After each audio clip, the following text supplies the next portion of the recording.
What's going on, guys? My name is Noah. In this video, we're going to recap what it was like to become a vegan just out of nowhere for 1 week.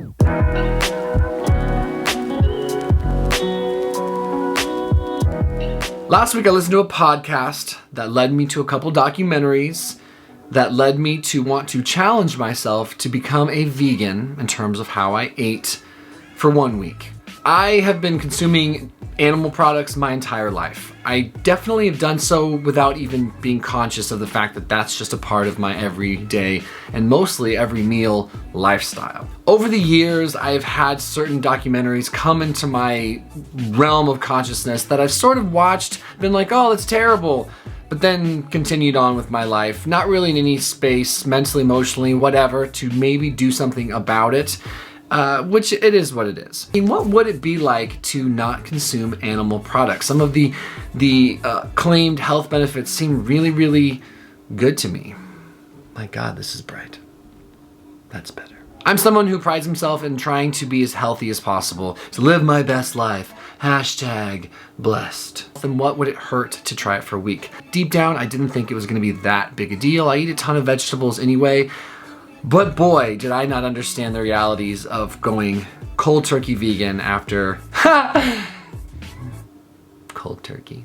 After a lifetime of animal products. Anyway, let's get down to it. So the first thing I did was go to the grocery store and I spent a ridiculous amount of money on vegan food. I literally went to Natural Grocers and New Seasons and just filled my cart. I think I spent over $300 on plant-based proteins, on every meat substitute you could think of, even meats that I don't normally eat. I was just really curious to try them. And then as many vegetables and fruits as I possibly could. Like I said, I eat a ton of vegetables anyway. I am team green. I love vegetables. So I bought copious amounts of foods, many of which I didn't really know what to do with. I didn't know what to expect, but I'm on an adventure. I didn't really care. The first day of eating vegan, I wanted to recreate a veggie frittata, and I couldn't. I wasn't able to replicate it at all. It was very frustrating. I immediately felt like my first jarring experience of like, whoa, this is going to change this week tremendously. I've been having a veggie frittata with turkey bacon on top for breakfast every day for like 4 months. It's a big part of my life. Suffice it to say, there was like an instant learning curve with what do I eat? And how do I eat it? And how much do I eat? And how do I get enough protein? So I hit the internet, I hit the blogs, I hit podcasts, YouTube videos, and I really, really started learning. I decided that not only was I going to eat like a vegan, but I wanted to see how professional vegans thought about things. I wanted to learn as much as possible to make this a valuable use of my time outside of just eating different types of foods. And so I embraced the learning curve, and for the first couple days, that went fine. I figured out that you can get a ton of protein from things like edamame, tempeh, tofu. I may have just said 3 different versions of the same exact thing. I'm not entirely sure. Beans, legumes, those things have tons of protein. And that's great. And one thing I also noticed was that I was getting a ton of fat though. I had to navigate all of these things around being a CrossFit athlete working out. So that was a challenge as well. But I kind of had fun for the first couple days with this whole challenge. Like it seemed like it was going to be a breeze to get through it. I pride myself in being someone who can set out to do something and follow through. And I had no doubt that I'd be able to follow through with this until day 3 or 4. Guys, I am on day 3 of my vegan challenge, going vegan for 7 days. And I am finding it harder than I expected mentally. Like I'm having cravings for food, animal product food that I don't even ever eat. Like I'm craving ribs and I never have ribs. Like I'm having massive cravings for like fettuccine alfredo with chicken and shrimp. And I like never eat fettuccine alfredo. My rituals are getting broken up. You know, my habits, my normal routines are being interrupted. And it's difficult. So I keep leaning on the foundational principles of why I'm doing this, the opportunity to learn, the health benefits, the challenge of it all, getting more in touch with why I behave the way I behave, because sensing this difficulty that I'm having has been like really eye-opening. I feel like this energy, like I just want to go on a ridiculous bender of animal products. I feel myself being grumpy and irritable a bit more than normal. And so I'm humbled by that. And I'm gonna see this through. I'm gonna stick this out. It's only Wednesday. I've got 4.5 days left to go, 4 days left to go, but I just want to check in and say that. It's midweek, harder than I thought. I was feeling out of place not having animal products, and I was wondering to myself, like, am I having physical withdrawals? Is this purely psychosomatic? Is it all in my head? I don't know. I was also ingesting tons of new information about the way that animals are raised, the impact on the environment, the mistreatment of the animals, and then the health impacts of eating animal products. I was learning all of this at once whilst changing my routine, which is very important to me. And it really was starting to get me down. Wednesday evening or something like that, maybe Thursday evening, I told my wife, like, I can't do this. I bit off more than I can chew, and we decided we would go get sushi. We were basically on our way to get sushi, and I'm driving. We're in separate cars though, and I just had this overwhelming feeling of like shame and pride or something, some combination of the two, where I was like, don't quit. Don't quit just because this feels difficult. Like, you're gonna grow from this, you're gonna learn. So I pushed through the discomfort of that change, and I told my wife, I was like, hey, we shouldn't do this. And she literally was like, I was about to call you and tell you the same thing. Shout out to my wife, Jessie, for helping me stay accountable to myself. Not breaking your own word is really, really important to me. Like, if you set out to do something, barring some health crisis, you need to follow through. I believe that because I think the more you let yourself down, the more you give yourself room to let yourself down, the worse your self-esteem gets. So I pushed through. Telling people that you're experimenting with veganism, it's very polarizing, and it creates some conflict for some people. Like, I had folks going out of their way to let me know why they weren't going to be vegan or why they didn't think vegan was good. It made people defensive, and it made people... Anyway, I got into some arguments with some people over veganism, and I didn't even want to get in arguments with people. It's like, I'm still processing this. The word vegan carries a lot of weight and a lot of negative stigma and stereotype. And I think I learned that plant-based whole food diet is a lot less controversial than saying vegan, which is sad because I think at its core, veganism is beautiful. I mean, why anyone would care if someone else is a vegan makes no sense to me. And what I've learned is that people have this idea of a vegan as being someone who judges meat eaters and who's very, has sort of like a high and mighty condescending tone about people that consume animal products and aren't more environmentally conscious. And the truth is, being an animal eater like I am and consuming animal products, your footprint on this earth is significantly higher than someone who doesn't. It was undeniable that I was consuming too many animal products. This came clear to me by like day 5. I was like, whoa, now that I've taken this stuff out of my day-to-day life, eating chicken every day, eating dairy every day, I was overdoing it, you know?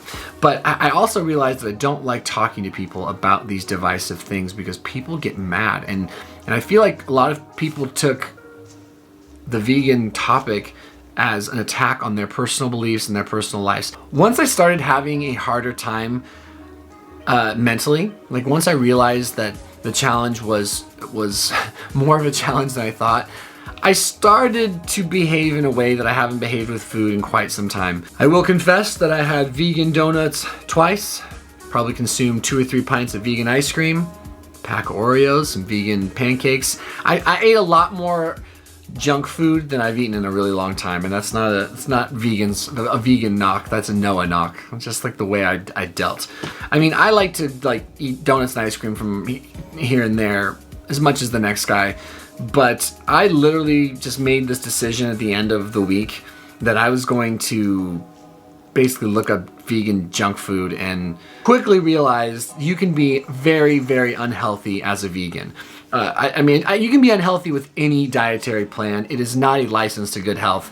Good health is good health, right? It's truly eating most of your food from plant-based sources, whole foods, and if you do incorporate meats, it's about eating the right meats in moderation with healthy seeds, nuts, fruits, veggies, stuff like that, right? So I could tell that I just kind of decided to get through this vegan challenge. I'm gonna start comforting myself with food, and I haven't band-aided with food like that in a long time. I think I put on a couple pounds this week. I just got thrown off. The whole thing threw me off.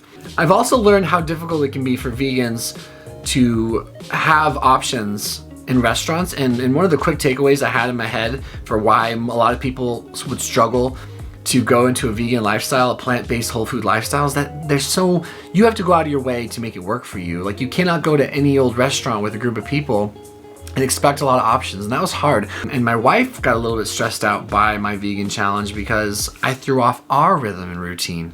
I was talking to a dietitian who is a vegan, registered dietitian, wonderful lady, and she said her transition took a year to go into veganism. So I may have been a little aggressive. I did go to one vegan restaurant with my wife, and I had an incredible experience. Vegans have figured out, like, the industry has figured out how to replicate cheese, how to replicate yogurt. Amazing, right?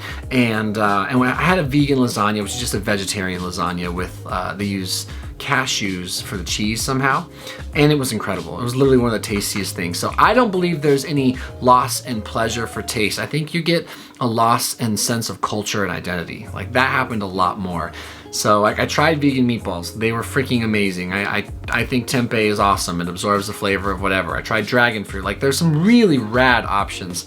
It's more just getting used to it. The going out and being social part of it, and then dealing with, like, kind of pressure from other people and bad energy from other people about being vegan. Like, it's just hard to be a vegan still, I think, in this day and age, with the way people look at and treat vegans, and also with the stigma and stereotype vegans have created in other people's minds.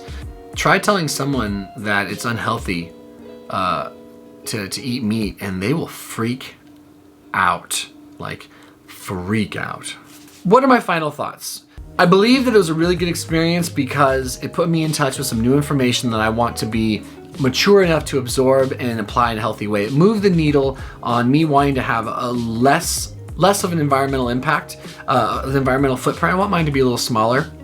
And like anything, I just want to learn and know. I want to make choices based on good information, and there are health benefits to limiting animal products.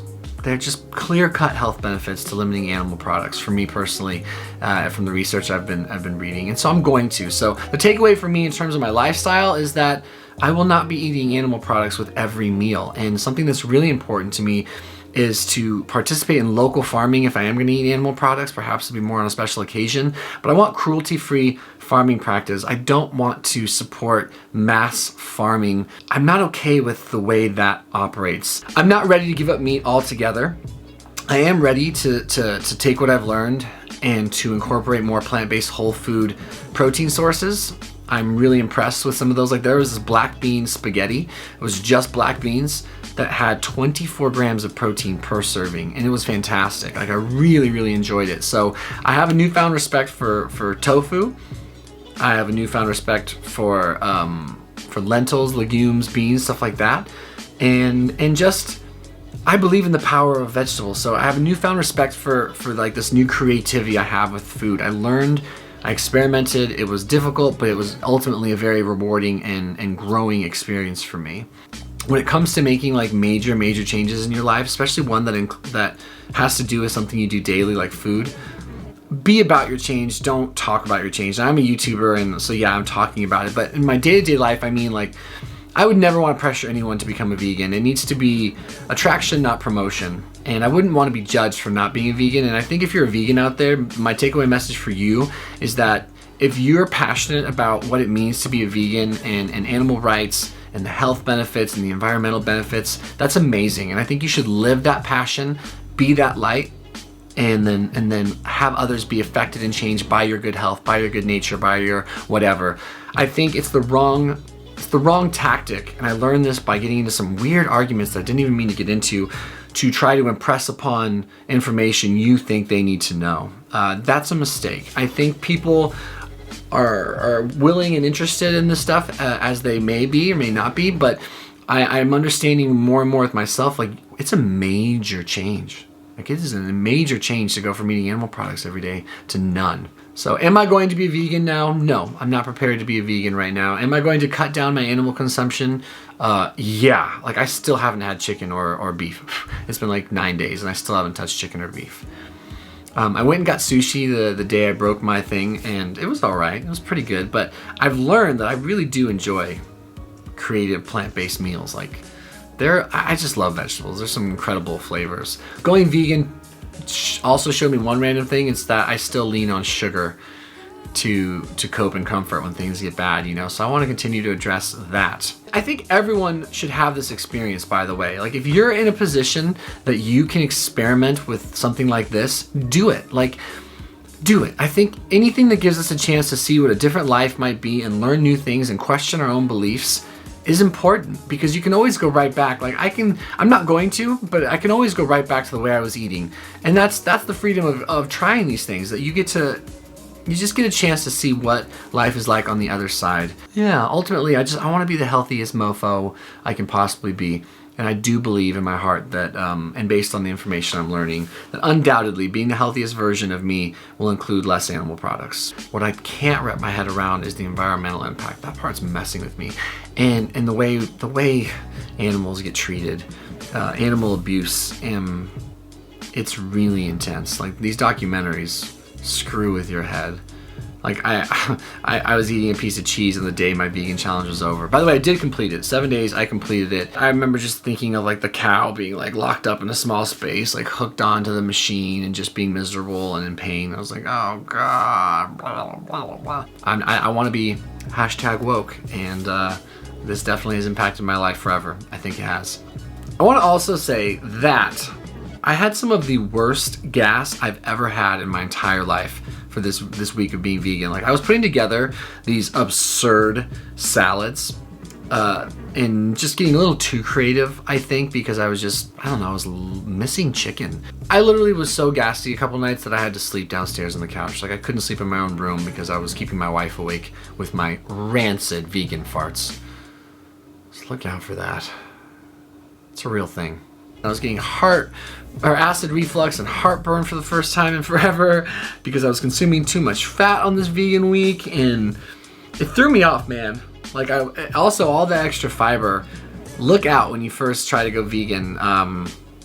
You're gonna take in a lot of fiber if you try to actually be a healthy vegan, incorporate lots of vegetables, which I did do, despite the fact that I also consumed a lot of Oreos. So I was pooping like crazy. I will also say that it didn't impact my athletic performance. I still performed really well in the gym, so that was good. Yeah. Please, in the comments below, let me know, what do you guys think of veganism? What do you guys think of vegetarianism? Also, what should my next challenge be? I'm open to suggestions. I thought about maybe doing like a 2 weeks or a week sugar-free, no added sugar, something like that. All right, thanks guys, bye.